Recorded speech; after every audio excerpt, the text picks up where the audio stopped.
ये कथाएं पूरी तरह से कल्पना पर आधारित है। इनमें वर्णित स्थान, पात्र, घटनाएं और रहस्य वास्तविक नहीं है। किसी भी व्यक्ति, स्थान या घटना से इनका कोई संबंध नहीं है। ये कथाएं केवल मनोरंजन, सस्पेंस और साहित्यिक उद्देश्य के लिए बनाई गई है। श्रोता से अनुरोध है कि वे इन कथाओं को वास्तविक जीवन की घटनाओं या इतिहास के रूप में न लें। यदि इन कथाओं के दौरान किसी को डर या असुविधा महसूस हो तो कृपया सुनना बंद कर दे। मैं नीलाद्री सर्कल के फ्लैट पे गपशप करने गया था।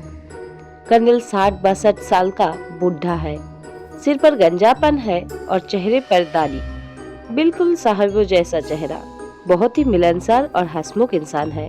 अकेले रहते हैं, लेकिन बूढ़ा होने से क्या हुआ, आज भी उनके शरीर में पहलवान जैसी ताकत है। दौड़कर पहाड़ चढ़ सकते हैं, बाएं हाथ से राइफल चलाकर बाघ मार सकते हैं। कर क्या नहीं सकते हैं, ये कहना ही मुश्किल है। पूरी जिंदगी वे कई देशों में अजीब अजीब रोमांचक अभियानों पर गए हैं।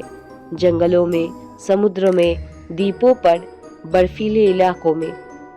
सेकेंड वर्ल्ड वॉर में उन्होंने अफ्रीका और बर्मा फ्रंट पर लड़ाई लड़ी थी। रिटायरमेंट के बाद उनका शौक दुर्लभ प्रजाति के पक्षी, कीड़े मकोड़े और तितलियां खोजते फिरना है। इसी वजह से वे अक्सर पहाड़ों और जंगलों में निकल पड़ते हैं। उनके साथ रहने वाले मैं ही हूँ, जयंत चौधरी। मेरे जैसे एक युवक के साथ उस बूढ़े की इतनी गहरी दोस्ती है कि बिना देखे कोई उस पर विश्वास ही नहीं करेगा। इस कर्नल बूढ़े की एक और शौक है जासूसी। कई बड़ी बड़ी डकैतियों और हत्याओं की गुत्थियां सुलझाकर बहुत नाम कमाया है। सिर्फ पुलिस महल में ही नहीं, हर जगह उनका नाम अच्छी तरह जाना पहचाना है। अगर कोई बुरा घाक कहे तो समझ लेना चाहिए कि वो निस्संदेह कर्नल की ही बात कर रहा है। उस रविवार की सुबह मैं उनके घर गया था और इसके पीछे एक खास उद्देश्य भी था। मैं दैनिक सत्य सेवक पत्रिका का रिपोर्टर हूँ। हमारे अखबार में ही एक अजीब खबर छपी थी। मैं जानता था कि जो कुछ भी अजीब होता है वही कर्नल की जिज्ञासा का विषय बनता है। वे बिना नाक घुसाए रह ही नहीं सकते और ये खबर सिर्फ अजीब ही नहीं बल्कि सचमुच अविश्वसनीय था। तो मुझे देखते ही बूढ़े ने हंसते हुए कहा, आओ जयंत, इसी वक्त मैं तुम्हारे बारे में ही सोच रहा था। जरूर तुम उस भूतिया टोपी के मामले को लेकर बहुत उत्तेजित हो गए हो। मैंने कहा, भूतिया टोपी या जिंदा टोपी? बिल्कुल सही बात। कहते हुए कर्नल ने अखबार खोलकर एक बार नजर दौड़ाई, फिर बोले, मामला काफी दिलचस्प है ना जयंत? कोन जैसी नुकीली नोक वाली इस तरह की टोपी क्रिसमस के त्योहार में ही पहनी जाती है। फिर सर्कस के क्लाउन भी ऐसे ही टोपी पहनकर मस्खरी करते हैं और वही टोपी अपनी मर्जी से घूमती फिरती है, कूदती है, नाचती है, बिस्तर पर सोती है, खाने के मेज पर जाकर खाने बैठती है, इजी चेयर पर आराम से लेटती है। सोचा भी नहीं जा सकता। टोपी का मालिक घबरा जाएगा, इसमें कोई शक है क्या?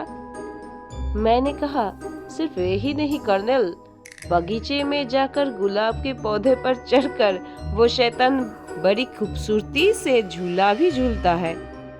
कर्नल जोर से हंस पड़े, फिर बोले, बैठो, अभी अभी टोपी के मालिक मिस्टर गजेंद्र किशोर सिंहराय आ पहुंचेंगे।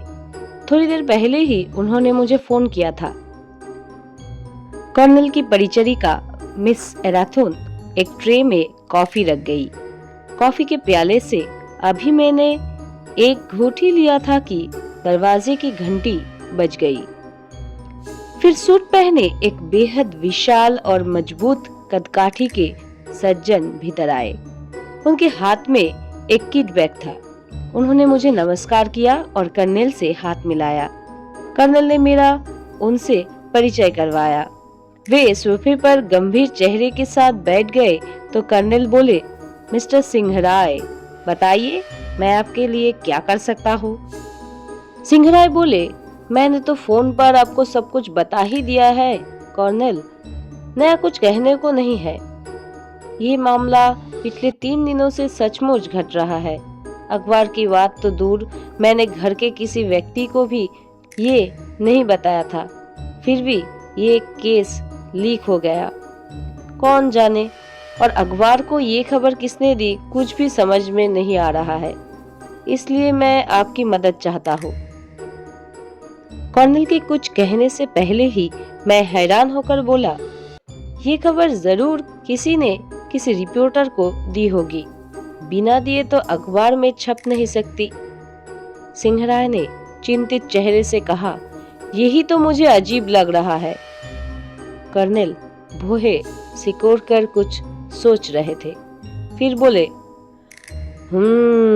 लेकिन टोपी जो उन सारी अजीब हरकतों को कर रही है, वो तो सच है।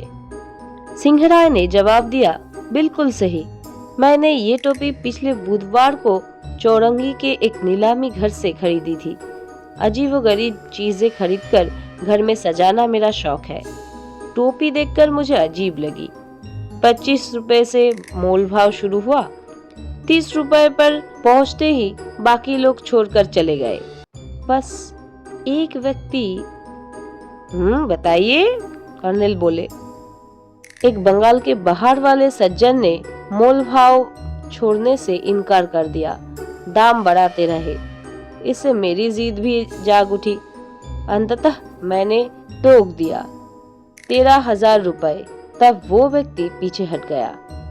टोपी लेकर मैं विजय गर्व से घर लौटा और फिर शाम से ही टोपी का खेल देखने को मिला।